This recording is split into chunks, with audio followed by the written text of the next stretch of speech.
আসসালামু আলাইকুম। সিলেট স্টুডিও থেকে চ্যানেল এস সিলেটের খবরে সবাইকে স্বাগত। সঙ্গে আছি সেগুপ্তা জাহান রাইজা। খবরের শুরুতেই জানিয়ে দিচ্ছি শিরোনাম। বড়লেখা উপজেলার 10টি ইউনিয়নে আগামী 31 মার্চ অনুষ্ঠিত হবে ইউনিয়ন পরিষদ নির্বাচন। প্রার্থীদের প্রচারণায় সরগরম হয়ে উঠেছে গ্রামাঞ্চল। সরকার যোগাযোগ ব্যবস্থা উন্নতির মাধ্যমে জনগণের আশা আকাঙ্ক্ষা পূরণ করছে। 1,10,00,000 টাকা ব্যয়ে 2টি সড়ক পাকাকরণ কাজের উদ্বোধনকালে মাহমুদুজ্জামান চৌধুরী এমপি। বর্তমান সরকার মানুষের ভোটের অধিকার কেড়ে নিয়েছে, তারা গণতন্ত্র হরণ করেছে। বিএনপি মনোনীত চেয়ারম্যান প্রার্থীদের সমর্থনে আয়োজিত সমাবেশে বললেন বিএনপির কেন্দ্রীয় নেতা খন্দকার মুক্তাদির। হবিগঞ্জের শায়েস্তাগঞ্জে আনসার সদস্যবাহী বাসের সাথে একটি ট্রাকের মুখোমুখি সংঘর্ষে 3 আনসার সদস্য নিহত। সুনামগঞ্জের বিশ্বম্ভরপুর, দুয়ারাবাজার ও ছাতক উপজেলার গরিব ও অসহায় মানুষের সহযোগিতায় এগিয়ে এসেছে ক্যাপ ফাউন্ডেশন। এবং কোম্পানিগঞ্জ ওয়েলফেয়ার অ্যাসোসিয়েশন যুক্তরাজ্যের বৃত্তি পেল উপজেলার 60 জন গরিব মেধাবী শিক্ষার্থী। শিরোনাম শুনছিলেন, এবারে বিস্তারিত খবর। মৌলভীবাজারের বড়লেখা উপজেলার 10টি ইউনিয়নে আগামী 31 মার্চ ইউনিয়ন পরিষদ নির্বাচন অনুষ্ঠিত হবে। প্রতীক হাতে পেয়ে এই উপজেলার 10টি ইউনিয়নের চেয়ারম্যান মেম্বার ও সংরক্ষিত মহিলা সদস্যরা প্রচারণা শুরু করে দিয়েছেন। প্রার্থীদের প্রচারণায় সরগরম হয়ে উঠেছে গ্রামাঞ্চল। বড়লেখা প্রতিনিধি জালাল আহমদকে সাথে নিয়ে রিপোর্ট করছেন এম হাসানুল হক উজ্জ্বল। ক্যামেরায় ছিলেন এটিএম তুরাব।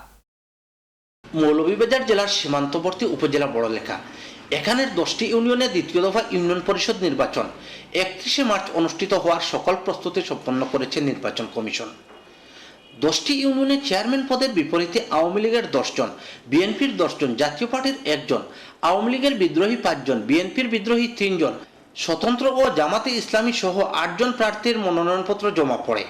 বাছাই পর্বে 4 জন প্রার্থী মনোনয়ন প্রত্যাহার করলে এখানে চেয়ারম্যান পদে 33 জন প্রার্থী প্রতিদ্বন্দ্বিতা করছেন। এছাড়া এখানে 366 জন সদস্য এবং সংরক্ষিত পদে 81 জন মহিলা সদস্য প্রতিদ্বন্দ্বিতা করছেন। আওয়ামী লীগের প্রার্থীরা দল ও উন্নয়ন কর্মকাণ্ডকে পুঁজি করে প্রচারণা চালাচ্ছেন। সকল প্রার্থী বিজয়ের ব্যাপারে আশাবাদ ব্যক্ত করেছেন। উন্নয়নের পক্ষেই আমার নৌকাপতিকে ভোট দিবে। আমার ইউনিয়নের ভিতরে আওয়ামী লীগ, বিএনপি, জাতীয় পার্টি সবাই স্বতঃস্ফূর্তভাবে নির্বাচনী প্রচারণা চালিয়ে যাচ্ছে। এদিকে বিএনপি জামাত প্রার্থীরা সুষ্ঠু নির্বাচন নিয়ে শঙ্কা প্রকাশ করে বলেছেন তাদেরকে প্রচারণা চালাতে নানাভাবে হয়রানি করা হচ্ছে, তবে শান্তিপূর্ণ নির্বাচন হলে তাদেরকে জনগণ বেছে নেবে বলে জানিয়েছেন। সরকার দলের লোকরা ঘরে ঘরে গিয়ে বলছে যে পুলিশের দিয়ে দৌড়াবে। আমার অনেক দলীয় নেতাকর্মীদেরকে বিভিন্ন সময় হুমকি দেওয়া হচ্ছে। প্রশাসনের কাছে আমার জোরালো দাবি থাকবে যে প্রত্যেকটি কেন্দ্রে কেন্দ্রে যেন ভোটের রেজাল্টটা দেওয়া হয়। এখানের ভোটাররা জানিয়েছেন ভোট এলে প্রার্থীরা তাদের দ্বারে দ্বারে ঘুরেন, দেন নানা উন্নয়নের আশ্বাস, কিন্তু নির্বাচিত হওয়ার পর তাদের দেখা মিলেনি, হয়নি এলাকার কোনো উন্নয়ন। তাই তারা যোগ্য প্রার্থী নির্বাচন নিয়ে রয়েছেন চিন্তিত। নির্বাচন আইলে সবু আইয়া বুট উঠছায় খুব আকুতি উন্নতি করে বুট দেওয়ার লাগি, আর নির্বাচন যাওয়ার পরে প্রার্থীসকলের আর খুঁজাইয়া পাওয়া যায় না। নীতিবান এবং উপযুক্ত সৎ ব্যক্তিকে ভোট দিতে চাই। এমন একজন প্রার্থীরে বাঁচিয়ে নিব যে গরিব দুঃখী মেহনতি মানুষের দুঃখে সুখে পাশে থাকবো। প্রশাসনের পক্ষ থেকে নির্বাচন সফলভাবে সম্পন্ন করতে বদ্ধপরিকর। এখন পর্যন্ত পরিবেশ সুষ্ঠু সুন্দর আছে এবং আগামীতে ইনশাল্লাহ 31শে মার্চ আমরা একটা সুষ্ঠু সুন্দর একটি সৌহার্দ্যপূর্ণ পরিবেশে একটা নির্বাচন আয়োজন করতে পারব। আমরা নির্বাচন পূর্ব 2 স্তর বিশিষ্ট, নির্বাচনকালীন 3 স্তর এবং নির্বাচন পরবর্তী 2 স্তর বিশিষ্ট নিরাপত্তা বেষ্টনী বলয় তৈরি করেছি। দলীয় প্রতীকে নির্বাচন হওয়ায় ইউনিয়নগুলোতে নিজ নিজ দলের প্রার্থীর পক্ষ নিয়ে দলীয় কর্মীরা কাজ করছেন, তবে অনেক সমর্থক বিদ্রোহী প্রার্থীর পক্ষেও কাজ করছেন। M Hasanul Haque Ujjal, channel S news, Barlekha. Sylhet 3 আসনের এমপি ও প্রতিরক্ষা মন্ত্রণালয়ের সংসদীয় স্থায়ী কমিটির সদস্য মাহমুদুজ্জামান চৌধুরী বলেছেন, সরকার যোগাযোগ ব্যবস্থা উন্নতির মাধ্যমে জনগণের আশা আকাঙ্ক্ষা পূরণ করছে। এ লক্ষ্যকে সামনে রেখে বর্তমান প্রধানমন্ত্রী শেখ হাসিনার সরকার গ্রামীণ জনপদের সার্বিক উন্নয়নে নিরলসভাবে কাজ করে যাচ্ছেন। সরকারের উন্নয়ন অগ্রযাত্রা জনসম্মুখে তুলে ধরতে দলীয় নেতাকর্মী সহ সর্বস্তরের জনসাধারণের প্রতি আহ্বান জানান। তিনি বালাগঞ্জ উপজেলার পশ্চিম গৌরীপুর ও পূর্ব গৌরীপুর ইউনিয়নের 1,10,00,000 টাকা ব্যয়ে দুটি সড়ক পাকাকরণ কাজের উদ্বোধনকালে পৃথক পৃথক অনুষ্ঠানে প্রধান অতিথির বক্তব্যে এসব কথা বলেন। এ সময় উপস্থিত ছিলেন বালাগঞ্জ উপজেলার নির্বাহী অফিসার এটিএম আজহারুল ইসলাম, উপজেলা পরিষদের সাবেক চেয়ারম্যান মুস্তাকুর রহমান মফুর, বালাগঞ্জ থানার ওসি তরিকুল ইসলাম, বালাগঞ্জ ইউপি চেয়ারম্যান আব্দুল মতিন, উপজেলা প্রকৌশলী জাহিদুল ইসলাম। এমপি মাহমুদুজ্জামান চৌধুরী 65 লাখ টাকা ব্যয়ে উসমানীগঞ্জ বাজার পশ্চিম গৌরীপুর, 55 লাখ টাকা ব্যয়ে আজিজপুর বাংলা বাজার সড়কের পাকাকরণ কাজের উদ্বোধন করেন। বিএনপি নেতা খন্দকার আব্দুল মুক্তাদির বলেছেন, বর্তমান স্বৈরাচারী সরকারের হাত থেকে দেশকে রক্ষা করতে হলে আগামী 22 মার্চের ইউনিয়ন পরিষদ নির্বাচনে ধানের শীষকে জয়যুক্ত করতে হবে। তিনি বলেন, বর্তমান সরকার মানুষের ভোটের অধিকার কেড়ে নিয়েছে, তারা গণতন্ত্র হরণ করেছে। তাই আজকে প্রয়োজন খালেদা জিয়ার সরকার। ভোটের অধিকার ফিরিয়ে আনতে সবাইকে ধানের শীষে ভোট দেওয়ার আহ্বান জানান খন্দকার মুক্তাদির। মঙ্গলবার সন্ধ্যায় সিলেট সদর উপজেলার কান্দিগাঁও ইউনিয়নে বিএনপি মনোনীত চেয়ারম্যান প্রার্থী আহমদ আলীর সমর্থনে আয়োজিত সমাবেশে প্রধান বক্তার বক্তব্যে তিনি এসব কথা বলেন।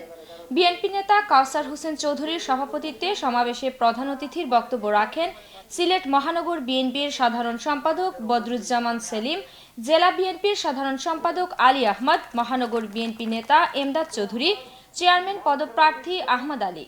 পরে চেয়ারম্যান প্রার্থী আহমদ আলীকে নিয়ে ধানের শীষের সমর্থনে ইউনিয়নের জাঙ্গাইল বাজারে খন্দকার আব্দুল মুক্তাদির গণসংযোগ করেন। এদিকে খাদিমনগর ইউনিয়নের চাতল খেলার মাঠে মঙ্গলবার রাতে বিএনপি মনোনীত চেয়ারম্যান পদপ্রার্থী মোহাম্মদ ইলিয়াস আলী ও নির্বাচনী প্রতীক ধানের শীষের সমর্থনে আয়োজিত পথসভায় বক্তব্য রাখেন কেন্দ্রীয় বিএনপি নেতা খন্দকার আব্দুল মুক্তাদির। চাতল পঞ্চায়েত কমিটির সভাপতি মোহাম্মদ আসাদ উল্লাহর সভাপতিত্বে সভায় প্রধান অতিথির বক্তব্য রাখেন সিলেট জেলা বিএনপির সভাপতি আবুল কাহের শামীম। বিশেষ অতিথির বক্তব্য রাখেন সিলেট মহানগর বিএনপির সাধারণ সম্পাদক বদরুজ্জামান সেলিম, সিলেট জেলা বিএনপির সাধারণ সম্পাদক আলী আহমদ, জেলা বিএনপির সাংগঠনিক সম্পাদক এমরান আহমদ চৌধুরী। আমরা রস্ত্র হইল যখন বুটোর সুযোগ আয়। Help for human foundation UK এর উদ্যোগে ওসমানীনগরের স্থানীয় একটি কমিউনিটি সেন্টারে দ্বিতীয় চক্ষু শিবিরের আয়োজন করা হয়। 14 মার্চ আয়োজিত চক্ষু শিবিরে 5 শতাধিক দরিদ্রদের মধ্যে বিনামূল্যে চক্ষু চিকিৎসা দেওয়া হয়। চক্ষু শিবির চলাকালীন সময়ে হেল্প ফর হিউম্যান ফাউন্ডেশনের প্রতিষ্ঠাতা আব্দুর রকিব বলেন, যুক্তরাজ্যে বসবাস করলেও দেশের মানুষের জন্য অনেক কিছু করার ইচ্ছা থাকে মনের ভেতর, কিন্তু সবার জন্য সব কিছু করা সম্ভব হয় না। সামান্য হলেও এই আয়োজনটি যদি কারোর জন্য উপকারী হয়ে থাকে এবং সবাই সহযোগিতা করেন, তাহলে প্রতি বছর বিনামূল্যে এরকম চক্ষু শিবিরের আয়োজন করা হবে। বার্ড চক্ষু হাসপাতালের দায়িত্বরত ডাক্তার দিয়ে রোগীদের চোখের পরীক্ষা করা হয়। সাধারণ রোগীদের মধ্যে চিকিৎসা দেওয়া ছাড়াও যাদের অপারেশনের প্রয়োজন তাদেরকে ট্রাস্টের সহযোগিতায় হাসপাতালে পাঠানো হয়। চক্ষু শিবিরে উপস্থিত ছিলেন বিশিষ্ট সালিশ ব্যক্তিত্ব Israel master, comrade Afroza Ali, সমাজসেবক আব্দুস সালাম, বার্ড চক্ষু হাসপাতালের ম্যানেজার মহিউদ্দিন, সমাজসেবক আব্দুর রহিম।